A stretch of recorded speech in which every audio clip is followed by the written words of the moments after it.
Keputusan Kongres sudah sangat jelas mengatakan aman berpolitik, tapi tidak boleh berada di bawah satu partai tertentu.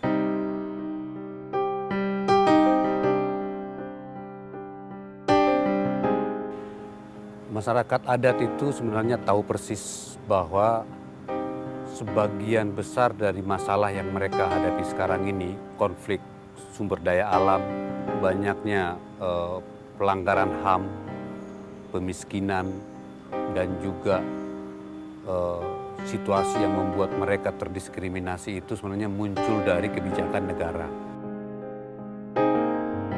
Masyarakat adat yang bergabung di AMAN memutuskan untuk maju dan bertarung di arena politik seperti pemilu, legislatif, dan pilkada.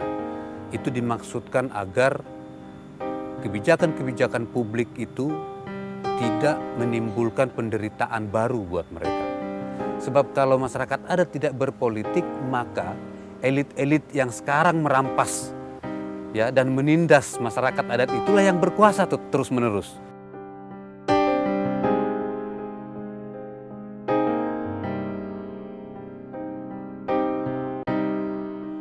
Memilih figur. Jadi masyarakat adat yang memilih figur tertentu untuk dimajukan.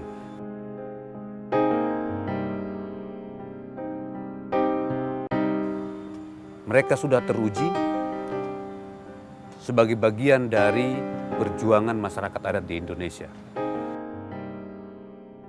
Orangnya adalah seorang pejuang, ya, dan orang ini memang sudah punya rekam jejak dalam memperjuangkan hak-hak masyarakat adat.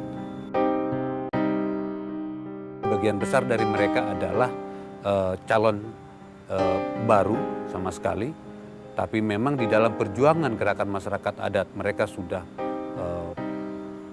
lama tahu bahwa masuk ke DPR RI maupun ke DPD RI itu adalah perjuangan, melanjutkan perjuangan yang sekarang ini mereka sudah lakukan.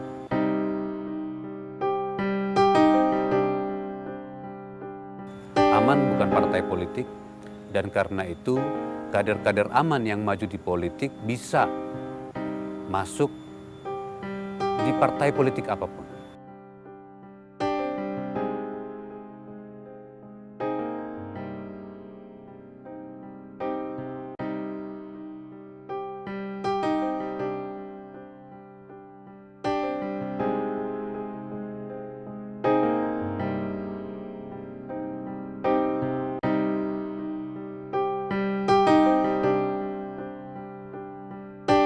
Tidak perlu di AMAN itu harus bikin baliho, bikin spanduk, tidak.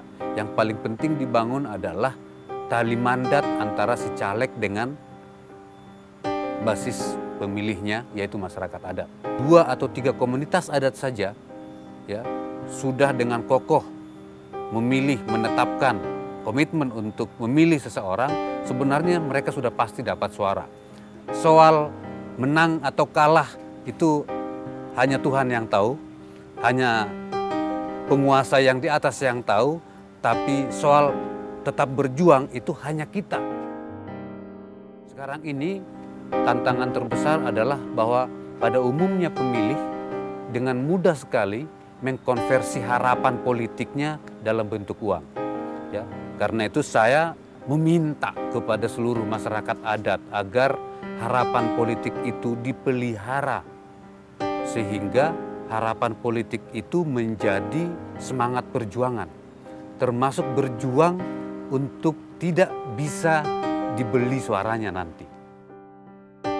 Saya hanya mengingatkan, KPU belum tentu bersih dari permainan-permainan curang. Karena itu, seluruh pemilih dari masyarakat adat harus mengawal suaranya sampai ke penghitungan terakhir. Kader-kader AMAN, caleg-caleg yang dari masyarakat adat ini kemudian dikawal suaranya, dikawal hasil pemilihannya itu sampai ke titik kemenangan.